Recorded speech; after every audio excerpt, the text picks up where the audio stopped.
after Cradle Mountain, I kind of decided that there had to be a better way to move in the mountains. I had some prosthetics made, kept them nice and short. I got some kind of sawn off crutches that I use. I'm almost like I'm in four-wheel drive. And the interesting thing with this system is that on flat ground, kind of all the pressure goes through my stumps. But as it gets steeper, and I get to use upper body more. When it gets really steep, I can kind of pull up, and it kind of gets easier. So bing, little light bulb goes off. I know what we'll do. We'll climb via the steepest route, because there's about 5 different ways you can go up Kilimanjaro. We'll go the steepest way. That's what we'll do. Sounded like such a good idea. What I found out afterwards, the Umbwe route is so steep that it really only gets used as a rescue route to get people suffering from altitude sickness off the mountain. The only people we saw on the way up were people being rescued. Some of them in stretchers. How happy do you think they were to see us? Not happy. One guy almost climbed out of the stretcher. He says, "Do you know what? I feel so much better now. I think I could go back up." Not happy to see us at all. So the thing with climbing a mountain, obviously, it's all about putting one foot in front of the other, right? It's all about moving forward. And that's pretty much what we went out and set out to do. We got onto the crux of the climb of a place called Arrow Glacier that's a scree slope. For anybody that spent much time outside and had the joy of climbing a scree slope, you know what I'm talking about. You take 2 steps forward, 3 back, 2 forward, 1 back. This time you don't even get to take 1 forward.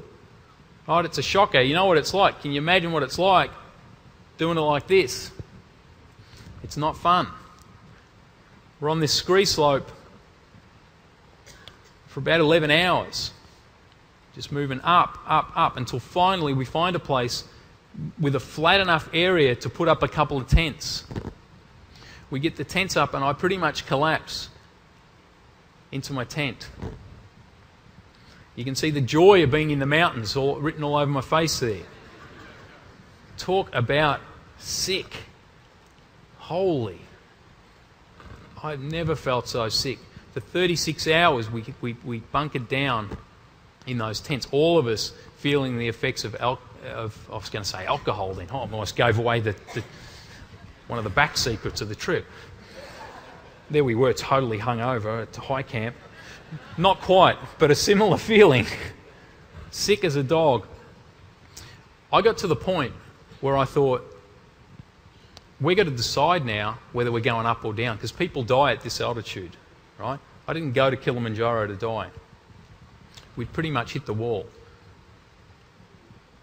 We had to make a decision whether to move forward or go back down. We've been on the mountain for almost 2.5 weeks at this point. It's a huge, huge decision to have to make. I said to the guys, this is what we're going to do. In the morning, I'm going to put my legs on. We're going to start moving. I said, see that pile of rocks up there? They're about 100 feet away. I said, if I don't feel any better, by the time we reach that pile of rocks, we're going back down. Because I'm not here to die on this mountain. If I don't feel better by the time we reach that point, we're going back down. Got up in the morning, put my legs on, started moving. By the time I was 30 foot from the tent, I started feeling a little bit better. By the time I was 50 feet away from the tent, I started feeling better again. By the time I reached that pile of rocks, I knew, without a shadow of a doubt, that we were going to the top. Right, we'd passed the crux and we kept moving.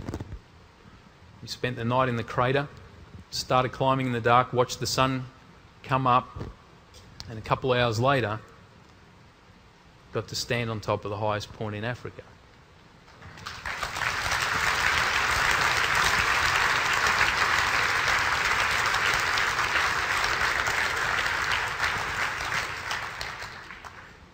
Now, think about what happened there. The only way that we could move forward, the only way I could move forward, was by changing my perspective, by getting out of the tent and seeing things from a different angle. I'd been in the tent for so long, I didn't know whether I had altitude sickness anymore. I didn't know whether I was sick. You know how when you've had the flu sometimes and you're sick in bed, and after a day or so, you don't even know anymore whether you're sick or whether you're just sick of being in bed. You've got to get out, right? And that's what I had to do. And by changing my perspective there, allowed me to see things in a different way and allowed me to make that decision to move forward. It's huge. Have a think about it as we move through these interesting times. There's times when we've got to step back. We've got to ask ourselves, how am I seeing this? Where's my next rock? What do I need to do to get there? Right?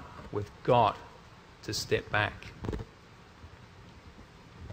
A reminder for you, in case you haven't picked up on this already. What we're talking about here, we're not talking about climbing mountains.